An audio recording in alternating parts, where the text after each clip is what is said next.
नमस्कार, मी शनाया. आजचा विषय करताना मला खूप विचार करायला लागलाय. कारण असा विषय मला करायला लागेल असं कधी स्वप्नात सुद्धा वाटलं नव्हतं. कारण भारत माझा देश आहे आणि माझ्या भारत देशावर माझं भरपूर प्रेम आहे. पण गलगोटी यावरनं भारताची अशी इज्जत गेली की काही विचारता सोय नाही. मी तर तासभर डोक्यालाच हात लावून बसले. एवढं खोटं कोण बोलतं का? काही या. दुसऱ्याच्या मुलाला मी जन्म दिलाय अशी म्हणायची हिंमत कशी होते? बरं, या खोटारडेपणामुळं भारताच्या एआय क्षेत्रातील नवीन निर्मितीच्या विश्वासार्हतेलाच तडा गेलाय. याला जबाबदार कोण? मी म्हणेल याला जबाबदार मोदीचे मंत्री अश्विन वैष्णव आणि विद्यापीठातील काही लोक आहेत. ती जबाबदार कशी आहेत हे समजून घेण्यासाठी तुम्हाला हे आधी प्रकरण काय ते समजून घ्यायला पाहिजे. आता मी तुम्हाला हे सगळं प्रकरण समजावून सांगते. दिल्लीतील भारत मंडपमध्ये भरलेल्या एआय एक्सपो मध्ये नोएडामधील गलगोटियास विद्यापीठाने प्रदर्शित केलेला एआय धारित रोबोटिक डॉग चीनी बनावटीचा असल्याचं वास्तव समाज माध्यमकर्त्यांनी उघड केल्यानंतर एआय समिटचे आयोजक असलेल्या केंद्रीय इलेक्ट्रॉनिक आणि माहिती तंत्रज्ञान मंत्रालयाचे धाबेदन आणलेत. पंतप्रधान नरेंद्र मोदी यांच्या हस्ते या समिटचं म्हणजे या शिखर परिषदेचं उद्घाटन आज होणार असून यासाठी एआय क्षेत्रातील नामवंत कंपन्यांचे सीईओ, विविध देशाचे प्रमुख उपस्थित राहणार आहेत. यंदाच्या एआय इम्पॅक्ट समिटद्वारे भारत एआय क्षेत्रातील मोठी ताकद असल्याचं दाखवण्याची संधी असल्याचा दावा केंद्र सरकारने केला होता. मात्र ही कथित उज्ज्वल प्रतिमा भारतीय विद्यापीठानेच भंग केल्याची घटना समोर आली आहे. केंद्र सरकारने या नामुष्कीतून सुटका करून घेण्यासाठी गलगोटियास विद्यापीठाच्या प्रतिनिधींना या प्रदर्शनातनं गाशा गुंडाळून भारत मंडपचा परिसर सोडण्याचा आदेश दिलाय.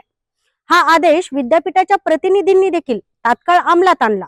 पण विद्यापीठाची माफी वादात सापडल्यानंतर गलगोटियास विद्यापीठाने सुरुवातीला हा रोबोडॉग आमची निर्मिती होती असा दावा केलाच नव्हता अशी सारवासारव करण्याचा प्रयत्न केला. मात्र विद्यापीठावर चहूबाजूने टीका होऊ लागल्यानंतर विद्यापीठाने माफी देखील मागितली आहे. पण ही माफी मागण्याची वेळ आलीच का? तुम्ही धांदांत खोटं बोलताच कशाला? हे अनेक प्रश्न यावरून उपस्थित होतात. चिनी बनावटीच्या रोबोटिक डॉगवरून वाद सुरू असतानाच एआय इम्पॅक्ट समिटमध्ये सहभागी झालेल्या प्रदर्शकांनी त्यांच्या मालकीची नसलेली उपकरणे प्रदर्शित करू नयेत असा इशारा माहिती तंत्रज्ञान सचिव एस कृष्णन यांनी दिलाय.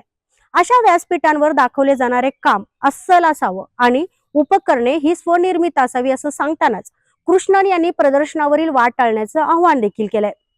बरं, हा वाद कशामुळे झाला तेही तुम्हाला सांगते. एआय एक्सपो मध्ये गलगोटियास विद्यापीठाच्या मंडपात ओरियन नावाचा रोबोटिक डॉग आकर्षण ठरला होता. या प्रदर्शनातील एक चित्रफित समाज माध्यमांवर प्रसारित झाली. त्यामध्ये एका प्राध्यापकाने विद्यापीठाच्या सेंटर ऑफ एक्सलन्सचे रोबोटिक डॉग हे उत्तम उदाहरण असल्याचं वर्णन केलं.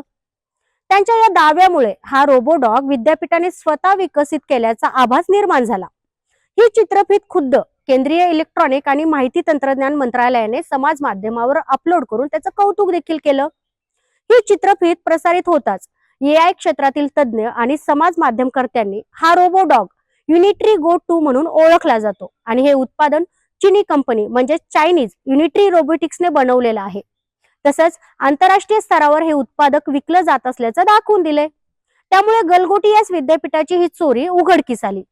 या प्रकारामुळे एआय समिटची बदनामी होऊ लागता गलगोटियास विद्यापीठाच्या प्रतिनिधींना त्यांचं मंडप रिकामं करण्याचा आदेश देण्यात आला. मंडपाचा वीज पुरवठा देखील खंडित करण्यात आला. नंतर विद्यापीठाचे काही प्रतिनिधी भारत मंडप मधनं निघून गेले. ही घटना आपल्याला एकच शिकवते, तंत्रज्ञानाच्या क्षेत्रात शॉर्टकट चालत नाहीत. फोटो, व्हिडिओ आणि आकर्षक सादरीकरण यापेक्षा मजबूत संशोधन आणि पारदर्शकता महत्वाची आहे. भारत एआय सुपर पॉवर होऊ शकतो, पण त्यासाठी प्रामाणिकपणा आवश्यक आहे. आजचा प्रश्न एका रोबोटिक डॉगचा नाहीये. आजचा प्रश्न आहे आपण जगासमोर काय दाखवतोय आणि ते खरंच आपल्या कष्टाचं फळ आहे का? जर हे गैरसमज असेल तर ते स्पष्ट व्हायला हवं आणि जर चूक असेल तर ती मान्य देखील व्हायला हवी आहे. कारण रोबोट चालू शकतो, प्रोग्राम चालू शकतो, पण विश्वास तुटला तर संपूर्ण प्रणाली अडखळते. शेवटी एवढंच, भारताचं भविष्य एआय मध्ये आहे, पण त्या भविष्याची पायाभरणी सत्य आणि पारदर्शकतेवरच व्हायला हवी. तुम्हाला काय वाटतं? ही केवळ एक चूक आहे की भारताच्या प्रतिमेला धक्का? कमेंट करून मला नक्की सांगा आणि हा व्हिडिओ आवडल्यास लाईक करा, शेअर करा आणि सबस्क्राईब करायला विसरू